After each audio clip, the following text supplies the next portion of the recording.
What's going on, everybody? It's your boy Joe, JH Overcomes, America's friendliest cop, coming at you right now, Friday Night Live. And I just wanted to stop in and do my weekly check-in on my people, man. See how everybody's doing with this whole thing going on in the world right now, our current status of our world. I just wanted to let everybody know that no matter what the circumstances, I'm still with you. I am still with you. I have not given up this fight, nor do I plan to. So what I want you guys to do tonight is, as you're coming on, you're checking in. Let me know where you're at. Let me know what you're where you're shouting out from, what state, what country. I want to know who we're reaching out to. I want to know who we're talking to, and I want to know how you're feeling right now. This is the night. This is the time of night where we come and we try to. I guess we're gonna try to encourage each other tonight. And the reason why is because I know that we're going through a situation right now in this country. I know. And sometimes, these things can add up, and before you know it, we get ourselves trapped in a hole. So if you are on, that's right. Come on now. North Carolina. How you doing, Teresa? Nice to meet you. Nice to see you out. Sean. Okay. Texas. Big Tex in the house. All right. Don't forget to shout out your location, man. Let me know who I'm talking to, who we're talking to across the world. And let's give each other a little shout out. I'm going to do a recap of all the live videos I did this week. We're gonna break that down, real quick. We're going to go through, some of the things. Some of you guys have been saying how much you love the videos in the morning. Let me know. Let me know if you still like those, and I'll just keep them coming, man. I'll just keep rattling them off as best I can, And I know if this is a time of in our life in history, okay, that we're coming out, and there's a lot of things going on right now, so we are trying to deal with it the best way we possibly can. So I just want to do my little part on how I could possibly help you, how I could possibly help the situation just to make the world a better place. I know, I've been getting hit up with some people who have been talking about, hey, listen, when you guys come on, don't forget to shout out your location. Okay, I want to know I don't want your address. Okay, I just want to know what state you're shouting out from or what country you're shouting out from. Let our people know where we are.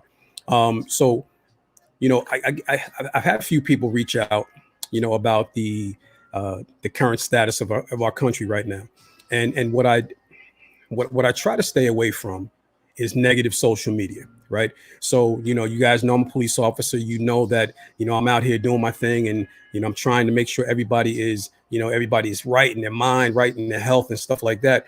And some people ask me, what about law enforcement stuff? How come you're not posting a lot of law enforcement stuff on your page? Listen, I got no problem with that. Here's my thing with this right now. I know that law enforcement officers are out here dying right now. I know that we're in a bad situation. I know that people are, we're working, the guys are working, girls are working 12-hour shifts, 15, 16-hour shifts, no sleep. They're out here in the streets, and, they're taking a lot of abuse right now. But what I like to do is I like people to come here, to my page to get a little break from that. You can find all that stuff at CNN. You can find all that stuff on Fox News, and everybody else is posting it, and it starts to get to people, and you're not realizing exactly how much you're affecting people, by bombarding people with this kind of stuff on social media.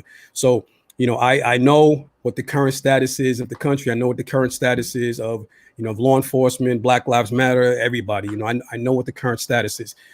But what I try to do is I try to keep us encouraged, throughout the week, try to keep us uplifted, feeling good about ourselves throughout the week, and making sure we're doing the right thing for everybody. All right. So let's see who we got here. I got to put the glasses on because you guys know, I'm getting old right now. So the glasses got to go on. Okay. Englewood is in the building. Julian, what's going on, brother? Hey, listen, if all you guys listen, when you guys see all my, the graphic arts, on my, my page, that's Julian Oglesby right there, man. This guy is second to none. Let me tell you something. He's one of those egghead guys that can just get on the computer and just go all day long. So shout out my man, Julian. Austin, what's going on, sir? How are you? Advar, how are you? It's great to see you as well. Miss Williams, Wanda, great to see you as well. I didn't forget about you. I know we're going to get together for that round table talk. Bonnie, this has all been a nightmare. I don't think the country can ever recover from this. Out of Blakesley, Pennsylvania. No, I think, Bonnie, we will recover. The one thing about America is that we are resilient. Okay, we are still, I don't care what anybody says, we are still the best country in the world. Okay, and we can't abandon that. And I know that you haven't forgotten that. That's not what I'm saying to you, but we have been through some things in our lifetime, and we're gonna have some other things in our lifetime too. But the more we go through these things, the more we're gonna become more and more resilient. So you keep your head up, Bonnie, and we'll be here for you too as far as that goes. Al, what's going on? Al Marinelli from Lodi. Listen, Al, if you guys want some t-shirts, okay, he's the guy. Al, put your link in there.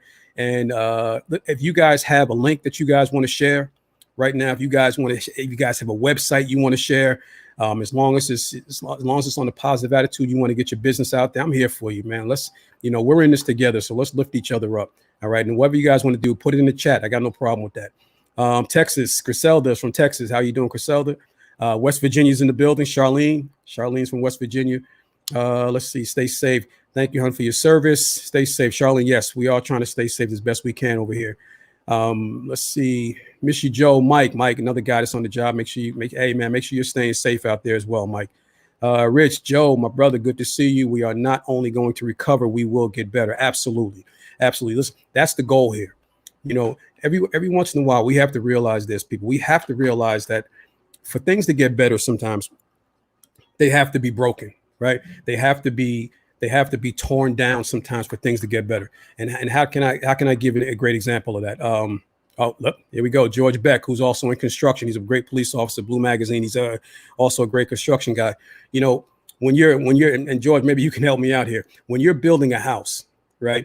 When you're remodeling a house, when you're doing anything like that, the first thing that's going to happen is you have to make sure there's a good foundation, right? So usually if you're remodeling a house or you're building a new house, whatever the situation is, whether you have to break ground or, tear some walls down to get it looking better, it's always going to look worse before it gets better, right? Now, we talked about the blueprint.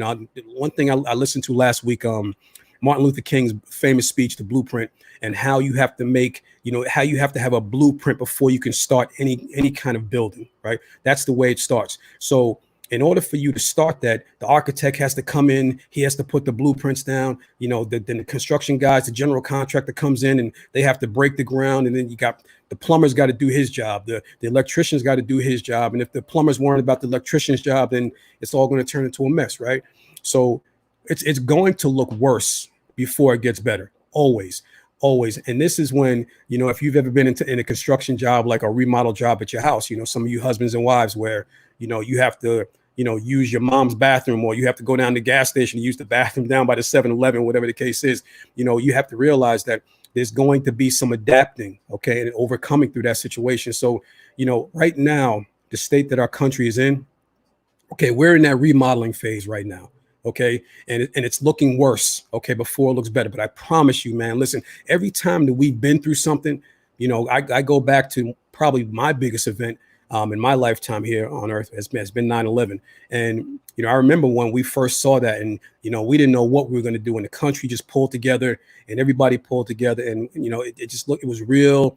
It was real dim for a while. We didn't know how we were going to recover, what it was going to look like as far as safety goes. But listen, man, now we're back. And we have another challenge to overcome. We've been through hurricanes, we've been through earthquakes, we've been through war, we've been through terrorist attacks. And I'm going to say this to you right now, right? We are going to get through this too. I promise you. But first, we have to tear some things down. We have to get a little dirty first, and we have to make sure that, the foundation is correct, right? So listen, if you guys are just jumping on, don't forget to shout out your location. I want to know exactly who we're talking to, where we're talking to, who we're reaching throughout this conversation. Oscar, what's going on, sir? How are you? I know you're out in Florida. Okay. So I know there's a lot of people out there, wondering what's going on back here in North Jersey and things like that. But no, not really. I know you're not. So don't get caught up, people, in everything that's going on, and try to limit your negative social media. Try to limit your, the activities that you got going on that are not feeding you the right way, that are not giving you the right health, and, and not going to keep you in the right frame of mind. All right. Vancouver, Canada. What's up, Vancouver? Nice to meet you. No, I know you, May. Nice to see you again. Nice to see you. Jessica, out from Houston. Thank you for stopping in. I got to put the glasses on. Get your hopeware from Al Marinelli, another printing needs. okay, we can help you with. Okay, yes, absolutely. Listen, put your businesses in there, people. Put your, if you have something, I'm here to help you with that too, because right now, our businesses are struggling, right? Our country is struggling. People are without jobs. I know, Rich, you do photography. I know people, there's people out here that really, really need the help. So, here's your time, man. I got you. I got you. Do what you got to do. Put it in the chat if you have to. Let's see here. Good morning from Thailand. Okay, nice to meet you. Okay, listen, it is not morning. Okay, here, Thailand. Okay, it is probably, let's see, it is 10 o'clock at night, but good morning to you. Thank you for joining from Thailand. And that is, okay, listen, I don't even want to butcher your name. I don't even want to butcher your name. So somebody, if you want to help me out with that. But thank you so much, Thailand, for stopping in. I want to say thank you from all the way on the other side of the world. We're talking about right now keeping the our mental correct during this time that we're in right now. We're struggling. The country is hurting, man. We are hurting. There's a lot of people in pain. There's a lot of people going through mental trauma, going through some stress and anxiety, depression, and we're right on the tail end of what we knew as COVID-19. One of the biggest things that have hit us, since 9/11, really, because this was the first time that our country has ever been shut down completely, and I think what happened is, we were just all put on a level playing field. I did a couple podcasts this week, as a guest, and people asked me, what I thought about COVID-19 and what I thought it did to the country. Me personally, what I thought it did to the country was it put everybody in a level playing field. If you thought that your education was super, super bad, I'll shut down all the colleges were shut down. All the banks were shut down. Wall Street was shut down.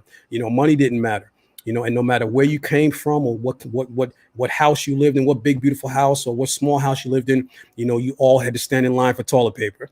We all had to stand in line for toilet paper. So, I wanted to let everybody know that, that was a great opportunity, and it still is a great opportunity for us to get in touch with ourselves, man, get in touch with our families and, spend some time around people that we love and care about. And, I can tell you this, I don't know what it is. Maybe somebody can help me out. I was talking about toilet paper just now. I had COVID-19. So you guys know that I just recovered. I'm still in the recovering phase. I got a couple symptoms left, but listen, I promise you, I didn't need extra toilet paper at all. So I want to know where this whole toilet paper thing came from. This is just an example of how we as Americans just jump on things. Okay. Once the ball starts rolling, we're fad based. Okay. We just listen to things, false based advertising, false based on social media, and we just run with it. And when that happens, look what happened. We had people fighting in the stores instead of pulling together. We had people standing in line and, fighting and pulling guns on people, because we thought that we were in a state of survival. Okay, so what's really going to happen when we really get in that state of survival mode? We have to realize that we need to pull together. All right. Right now, listen, like I said before, our country is in pain, man. There's a lot of people right now going through some things that really, really is confusing. Okay, so you had people who were being people who are in depression and anxiety with COVID-19, and then something like this happens out in Minneapolis, and now we have the riots going, and we have fires, and we have a bunch of people out there, just tearing things up, and this is something that we deal with. So what I want you to do, just ask if you guys have any questions for me. Don't be afraid to ask the tough question. I'm here for you. I've had to answer quite a few tough questions this week, and I'm not afraid of it, man. I think this is the problem. We have to start having the tough discussions. We have to start having the discussions about, how we're going to go forward. I posted something this week about let's stop focusing so much on the problem and start focusing more on the solution and how we're going to get over this problem. How are we going to overcome this? Because it's very easy for us to post. It's very easy for us to, to march. It's very easy for us to join groups and things like that. But what are you going to do personally, when it comes down to, overcoming the racism, overcoming where we are in our current status right now? Because I can say this to you right now, that we pull together, okay, in certain ways. But when we go home and we're alone, okay, what are we really doing? Nobody's doing anything about it. We tend to sit back and we tend to let people say, well, they're going to handle it, or somebody else is going to find a solution. No, man. If we're trying to find solutions to this problem that we're having right now in this world, and especially in the United States, we're going to have to sit down at the table, have discussions, have those uncomfortable discussions, and start figuring out what the real problem is. And I think that's what the problem is also, is that some of us don't want to know what the real problem is. Some of us don't want to admit to it. Some of us don't want to act like we really know, okay, what's going on, but we really do know what's going on, some of us. And I'll touch on the topic of racism right now. I posted something earlier today about how, if you really want to fix racism, you have to start in the home. Okay. I had people reaching out to me all week, talking about how, Joe, what would you do about racism, or what is a way that we can help you? Right. And and it's so funny because I had some people who don't look like me, some white people calling me and saying, Joe, how could I help? What is it I can do? I don't know what to do to help the African American community. Well, I said to him, I said, listen, I'm gonna say something to you that I haven't said to people before. And when he said that, he was so uncomfortable. Just he didn't even know what to call me. Okay, he didn't know whether to call me Black, African American. He went to call me Black, and then he pulled it back and called me African American. Let me say this to you right now. Okay, I have never been to Africa. Okay, I have never been to Africa. I am not an African American. Okay, this is a part of education that you guys can start right now by understanding that alone. And there's some people that will bash me for that. There's some people who will, tell me things like, listen, I am not from Africa. Okay, I have never been to Africa. And most people, have never been to Africa. I think I know 3 people who have been to Africa. Okay. And, we're quick to call us. We've been labeled African American. Okay. Every application you see, when you go down the checklist, it's African American. Now, I'm not here to change all that stuff, man. I don't listen, but these are the discussions that we have to start having. Okay. I'm a Black American. Okay, you're a white American. These are the discussions that we have to start having, man. These are the talks that we need to start. We need to start educating each other on how this whole system, okay, how the whole system has failed for years upon years upon years, and we have to start having those discussions, right? So when I had the discussions this week about, how is it that we can help racism, the first thing I said was we have to start in the homes. You have to start in your home. Racism is something that's taught. Okay. And you guys have heard this over and over and over again. If you put 10 kids, okay, in a ball pit, in a sandbox, at a pool, they don't know colors, man. They really don't know colors. If you put 10 babies, 10 2-year-olds, 3 4-year-olds, they don't know color. Okay. They're just going to go in there and play, man. They're going to do things the way it's supposed to be done. And then what happens is one of us as adults saying, well, you really got to watch out for him or watch out for her.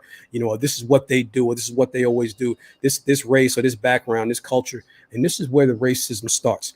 So these are the discussions that you need to start having. When you call me or you text me and you say to me, Joe, how can I help? What is it about racism that, that I can help fix? The first thing you can do is get educated on your own. Okay, you have to fix you first. Don't worry about fixing racism itself. Start attacking it from inside of you first. Once you get the education that you need on it, once you do your reading up, once you start to erase all that negative programming that you've had your entire life, and it's not going to be easy. Some of us, we talked about implicit bias this week. Okay, implicit bias is, some of these things are so deep within us. Okay, ever since we were a kid, because we were taught certain things by our parents or taught certain things by our family, that they're in us so deep, we don't even realize we're exercising them sometimes, right? So start home, okay? Start with your children. Start having those uncomfortable conversations with your kids about race, about, the differences of people and the good things about people, the really good things about people, because what's going to happen is if you don't, okay, and if you just leave it untalked about, if you leave it unanswered, okay, they're going to go out and somebody else's parent is going to teach them through their kids. Okay, so if you're asking me a question about racism, if you're asking me a question about how do we fix racism, how do we begin to fix racism, start at home. Start at home. Let's see. May says kids don't see color. Totally true. Okay, Al, is racism is ignorance. Okay, get to know the person. Exactly. Okay, and that's another thing we need to talk about when we say you're ignorant. Don't get so offended when we talk about being ignorant, because ignorance is just not knowing. Okay. And this is a word that we have made negative, right? We have made the word ignorant negative. And really it's It's just the fact that you just don't know. Okay, I'm ignorant to a lot of things in life, but it doesn't mean it's negative. You have to find a way to get past that. Let's see what else here. Love you, brother Joe. Al, love you too, man. Rich says, I pray one day we can all just be Americans. Okay. Listen, this is what we are. I spoke to somebody else today this week who talked about how there's certain people right now in America who are from Africa. They're from South Africa, or they're from Egypt, and they don't say that they're African Americans. Now, these are people from Africa. These are people who live in a different, who were born in a different country, and they don't call themselves African American. Okay, so this is a part of the education I'm giving you guys tonight. I'm a Black American, okay, and I know that one day we all will be Americans, and I want you to understand that that's the way it's supposed to be. Okay, that's the way it's supposed to be. I was raised not to see color, and sometimes some people will take that as a negative too. If I say to you that I was raised to not see color, some people will criticize that, and I mean it wholeheartedly. I come from a biracial family. Okay, my children are biracial. I come from a background of biracial people. So I grew up in a town that was that didn't have many people that looked like me. So when it comes down to it, I really don't see color. I know some great people, man, out here, black, white, all different colors. And you know what? It doesn't come down to race. It really doesn't come down to race. Dawn Patricola Gonzalez, how are you? It says, Joe, we were not taught how to hate due to the color of our skin. Let me put this up here. Can I get this up here on the screen?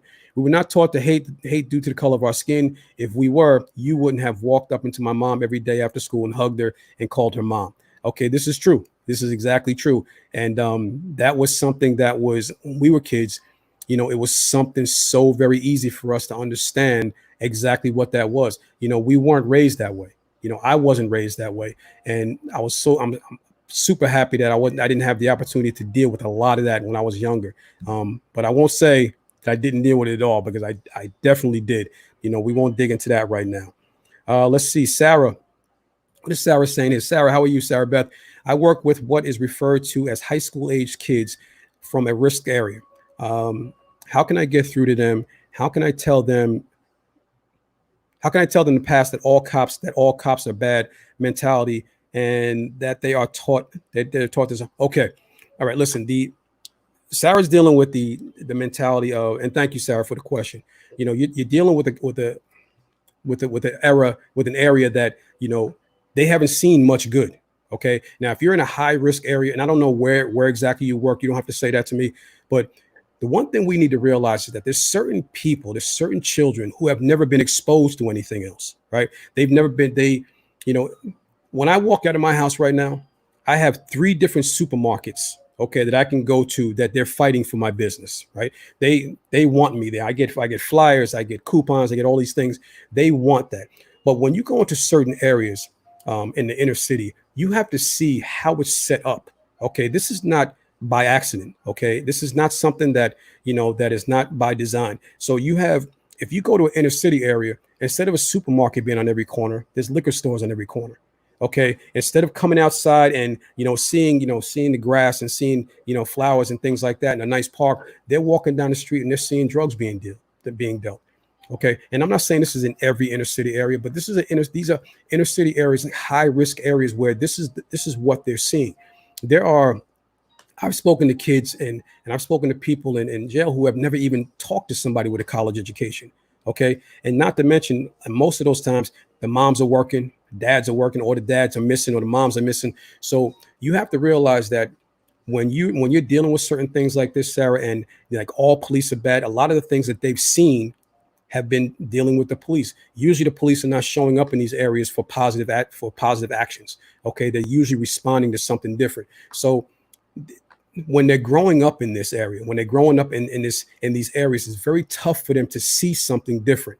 Okay, I've had people in my, as a police officer, there was a couple of times when I may be outside in the street and I'm walking, and a little kid may say hello to me, but the older brother would say, "Don't talk to him. He's bad. He's the police." Or you get people who say, "Can you come arrest my kid? He's being bad." Okay, those are the wrong things that we're putting out to our kids these days about how, the police are only there for bad actions. Okay, I've done a lot of great things in the community, a lot of great police officers out there, and most of the time, the kids in these areas are dealing with the police on a negative tone. So the best thing I could say to you, Sarah, is just to continue to show them positivity when it comes down to police. Bring in positive police officers into the classroom, into your area, where for a fact.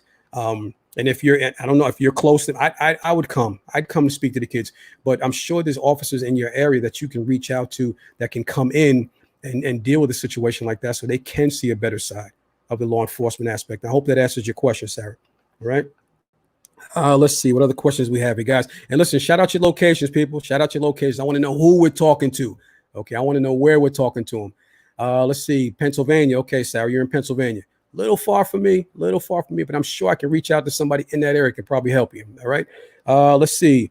Melissa Baker says, color is what is in our hearts, not the color of our skin. Some of us have black hearts. Whoop. Whoop. There it is. Okay. Listen, some have pure white hearts and good, and it has nothing to do with the color of our skin. Hey, listen, let me say something to you. This is something that we have to understand, that when it comes down to our hearts, okay, a lot of us are walking around and we act as if we're good, but you really can't hide your heart. I always say this to you, man. You can only hide your true colors for so long. If I'm acting like a bad guy and I'm not really a bad guy, the real bad guys are going to see through that in a heartbeat. They're going to see through that in a flash. If I'm walking around acting like a good guy and I'm not really a good person, somewhere along the line, my ugly side is going to come out. So when it comes down to it, we have to realize that, some of the things that we're dealing with in our lives are brought on by us, brought on by, it's brought on by the color of by our hearts, how we carry ourselves. You can only hide that stuff for so long. Okay. So when you're worrying about somebody out there in the street, and I always tell people this, who ask me questions about people, that they work with or people that they deal with. And they say, listen, I'm dealing with this guy, and I'm dealing with this girl. Listen, don't even worry about him. Don't even worry about him. And I'll tell you why. The reason why I'm telling you that is because eventually all true colors show up. All true colors show up. And somebody's hitting me up on my phone. Hold on a second. I'm probably, let's see here. This is, yes. Okay. This is the people from the, a podcast that I was on earlier today. So, you can only hide your true colors for so long. Okay. So I don't want people to, stop getting so caught up in the way people are acting. If you feel like they're acting kind of shady, if you feel like they're acting kind of off, let them be who they are for that moment, because you're not going to change them. Okay. Let's try to stop changing people. Let's see. Mr. Hammond, thank you. Cody and Cook, Mr. Hammond, thank you for having a positive and diplomatic way of expressing your thoughts. We need more of this type of dialogue. Listen, Cody, it's not a problem for me. I really want things to change. Okay, I've been on this earth for 49 years, and just things just keep going around and around and around, and nobody wants to take accountability. I gave a speech the other day on at a protest at a protest rally, and it was peaceful. It was very, very peaceful. And like I said, I've always encouraged peaceful protests. I got no problem with that. And me being a police officer, and me being a black police officer, we'll label it for now. Me being a black man and a black police officer, I was sort of pulled in different directions. Okay, I was sort of swaying in different directions, because if you're wearing the uniform, then you're not representing your people. Okay, or if you're talking about your people, then you're not really representing the uniform well. So it's been a very, very tough challenge. It's been a tight rope, man. It's been a tight line to walk. Because as I'm giving this speech, I realized that, and if you haven't watched the speech, it's still on Facebook. It was last Sunday, I believe it was. I'm holding a red microphone, but when I got up and spoke, I realized that I was inches away from creating a terrible situation, speaking to the crowd who didn't really want to see police, who didn't really want to hear from police right then at that moment. And I was also facing a terrible line behind me, because I knew I had to represent my brothers and sisters that were wearing the uniform. Okay. And there's nothing that is important to me. Okay. I've been a law enforcement officer for a long time. So, their relationship is very important to me.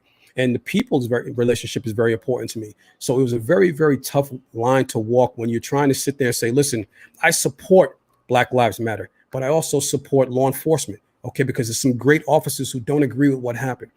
So trying to, you're one sentence away from, from creating a bad situation. So, I try to be as diplomatic as possible because I want to be, Cody, I want to make sure that I'm actually speaking the truth on both sides. And one of the things that I spoke about was, as police officers, us being accountable.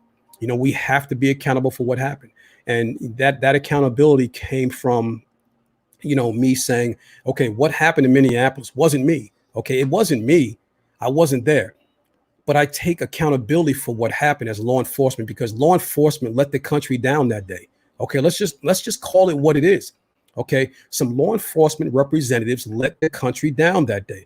And we can't choose to just accept the good that goes with law enforcement. Okay, now what does that mean? And I gave this example on 9/11. Okay, many officers ran into a building, right? Many officers ran into a building, firefighters, people, volunteers, and throughout the world, law enforcement officers were praised for it. Everywhere I remember, everywhere I went, people were saying, Shh, good job, God bless you, and everything was great, and they wanted to hug a police officer, they wanted to hug a military person, and that was all good. But I can tell you this: I didn't run into a building. Okay, I was on this side of the water. I was on this side of the bridge, so, but I still got the love for that. I still received the love from that just because of what my job was at that time.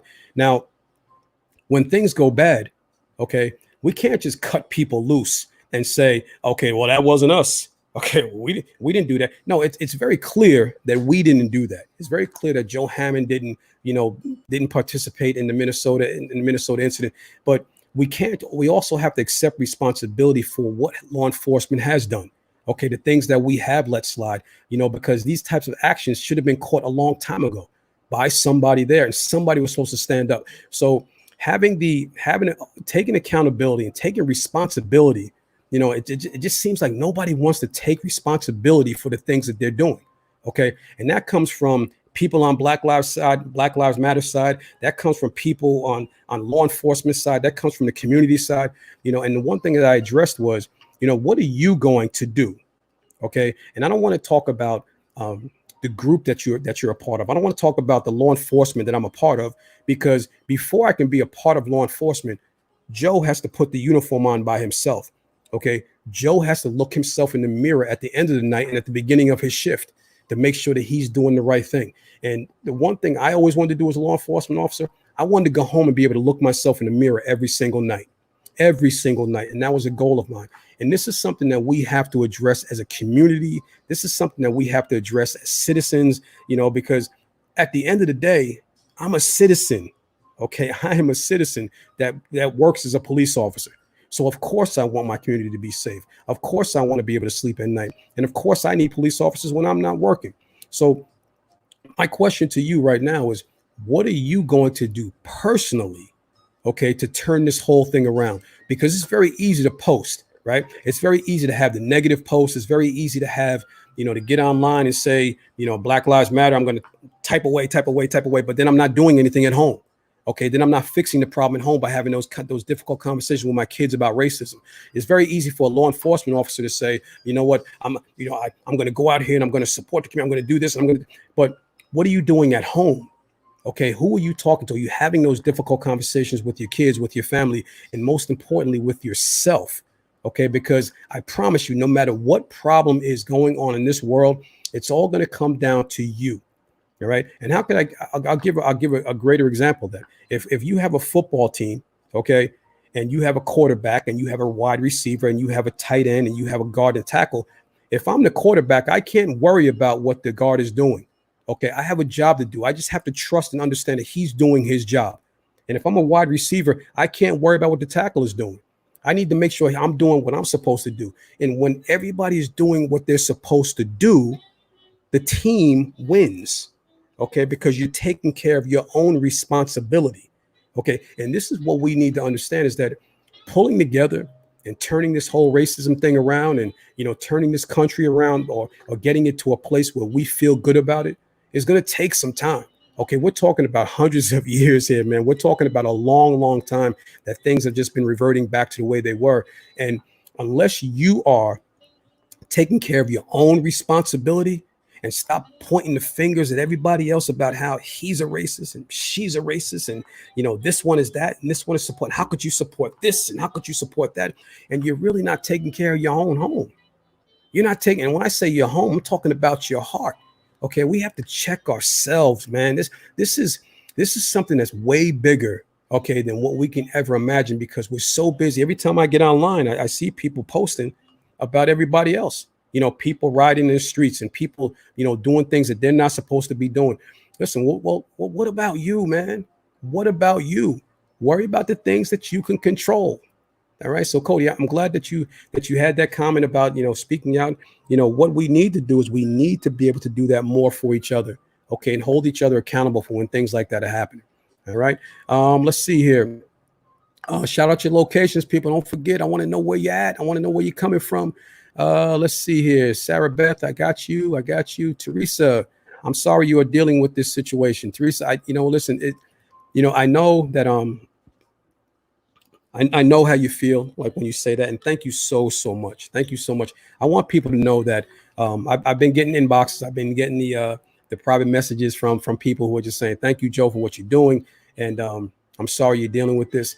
And really, I can say this to you that it has been challenging. It has been challenging. And in that first week, I'll be honest with you, I didn't have that time to vent. I didn't have that time to cry. I didn't have that time to be, to allow my traumas to get to me, because I wanted to make sure that people were good. That's just who I am. I'm not looking for a pat on the back for that. But, what I did was I wanted to make sure people around me were good.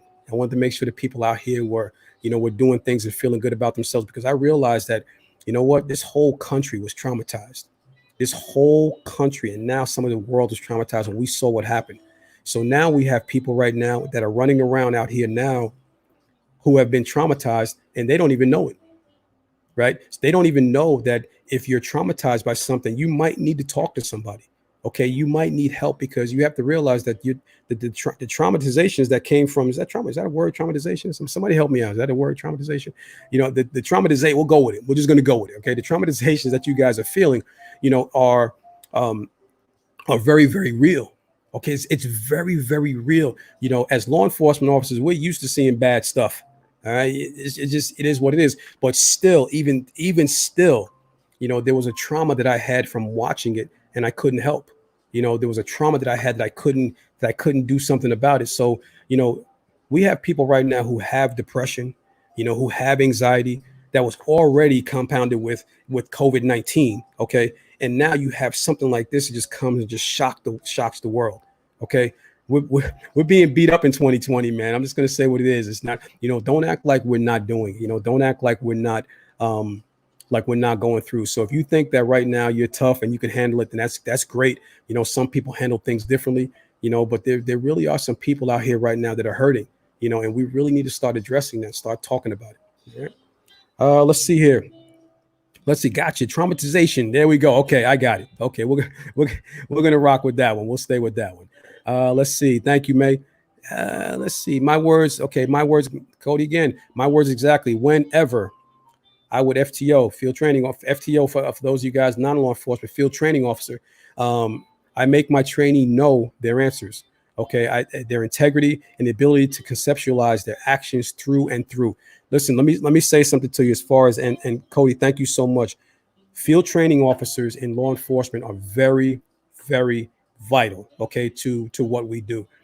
These are the officers that are with these police officers.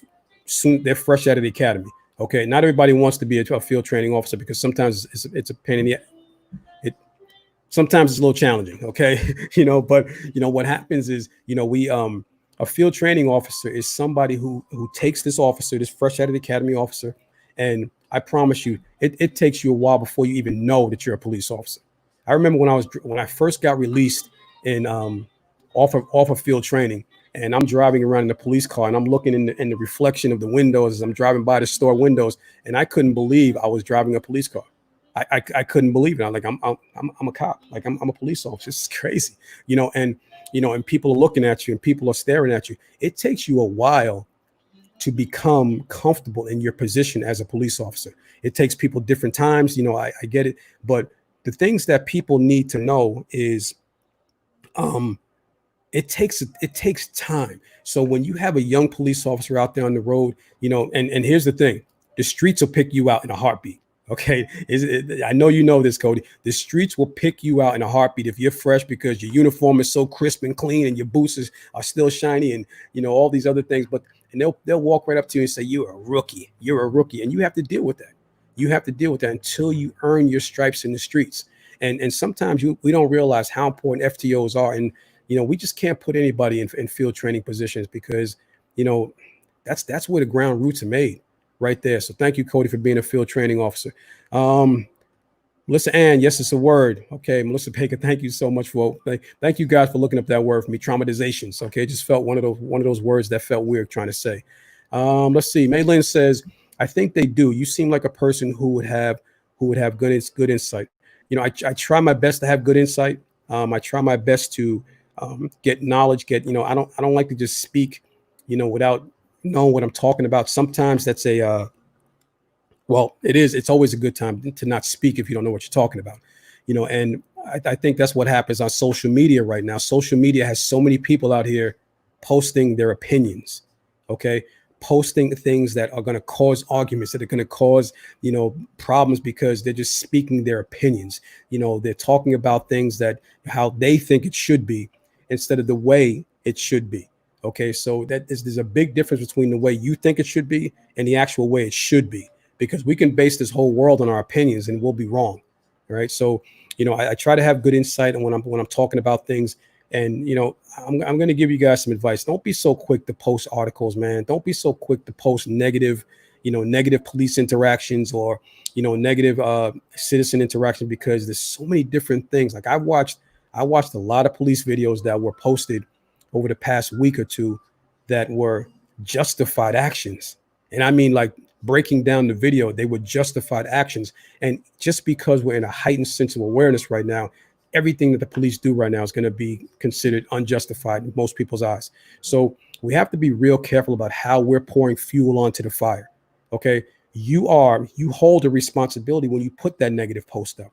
You hold the responsibility when you get out here and you start doing things and saying things that are just inflammatory. So let's be careful about the things that we're posting, and, be careful about how we're talking on social media, because it's very important. It's a very important time right now. And that again goes back to, what are you going to do to help fix the situation?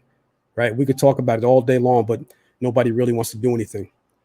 Anthony Gaggy, let's see. People, don't forget to shout out your locations. I want to know who we're talking to. Nice. Thank you, Cody. Things are happening for a reason. Absolutely, Anthony. Things are absolutely happening for a reason. And I've been saying this for a few weeks now, actually a few months since COVID. People are being exposed. Okay, there's a big exposure going on right now. And the other day, law enforcement was exposed on a grand stage. And I don't think that the judicial system is that far behind. Followed by people in Congress, and followed by, and I don't think this is my opinion. I'm just going by the current event of things, of how things are going to be happening, because right now people are being exposed, pharmaceutical companies, hospitals, and things like that people are supposed to be going to for help. If you're in a helping field, if you're here to help somebody, then you really need to check yourself and make sure you're doing things the right way. Let's see. Mike says, thank you, Joe, for the commentary on Black versus African American. That was the clearest way I've ever heard the topic addressed. You're my hero, my friend. Okay, thanks, Mike. Again, like I said, I for those of you who may have missed it, I've never been to Africa. So I don't know why people feel the necessary need to call me African American. I'm sure I'll take some flack for that, but it's the truth. Okay, so it's not opinion. Okay, I'm telling you things that are not based on my opinion. Okay, it's a fact. Okay, it's a fact. I've never been to Africa, so I don't know why we claim African American. Not that I take offense to it. I just wanted to have some clarity on it. And Melissa Baker, that's exactly right. The color. Listen, if you have any questions, people, put them in the chat. I want to thank everybody for contributing to Nice Joe Live. And what I want to do is I want people to understand that we're going to be in this for a minute. And it's not to put fear into people. It's not to put uncomfort into people. As my dog is scratching my leg here, my little guy. my grandbaby, my grandpuppy, but we're gonna be in this for a while. Okay, things are gonna get worse before they get better. I'm a realist. Okay, I'm not gonna say here. I'm not gonna sit here and say by Monday everything is gonna be great. Okay, we have some turning around to do. Okay, and at the end of the day, it's all gonna come down to you and what you're contributing to the problem. Okay, to the solution, to fixing the problem. And what we need to do is we need to stop focusing on the problem so much because we know what a lot of the problem is. Okay, now it's time to start working on solutions and what exactly you're going to do to help fix it. Right. Don't forget to stop by every day in the mornings. I've had some people who have said to me that it's that the morning videos are helping. That the my little guy, that the morning videos are helping. I hope that they are still helping you. I hope that they're contributing to helping you have a clear understanding of what your life is. This week's topics we talked about overcoming adversity. Some of the things we talked about were false expectations. Having false expectations of people because your expectations will hurt you every single time. If you're expecting a lion not to eat you just because you need to eat the lion, you need to wake up. We also spoke about what we see versus what we believe. Sometimes what we see will affect the things we believe. So if you have a great belief system, but you're watching negative media and negative social media all week long, it'll start to affect your belief system. So be careful what you're watching. We also talked about doing things the hard way, to stop cutting corners. We talked about in the mornings about how sometimes you're going to have to do things the hard way and stop cutting corners. And Les Brown said, if you do things in your life that are always easy, your life is gonna be harder. Okay, so sometimes we got to do things the hard way. Get up and get up moving in the mornings. And this morning, we talked about being loyal to dysfunction. I got a lot of comments on that one today because, I spoke about the things that we're loyal to. And if you guys get a chance, go back and watch that video today from this morning. It's a quick, a 3-minute video about how we're being loyal to dysfunction. Whether we're being loyal to our jobs, whether we're being loyal to certain family members or certain friends. And sometimes those things are dysfunctional, and we're just being loyal to it just because, and the example that I used was, my father left when I was 5 years old. I'm 49. And if I come across a stranger in the street that I've had a 15-minute conversation with, and he's given me more value into my life, he's poured more value into my spirit than my father has in 40 years. Do I really owe my father more loyalty? Yeah, we got to really check where we're putting our loyalty, people, because that's a prime example of blood not being thicker than water. It just is what it is. So get out this week. Check out the videos this morning in the mornings. I have another one coming out to you for the final 5th day. I usually do 5 a week, and hopefully they're helping. All right. But until then, I'm your boy Joe. JH Overcomes, America's friendliest cop still. Okay. And until then, I will see you when I see you. All right. Peace. And I mean that literally. Peace.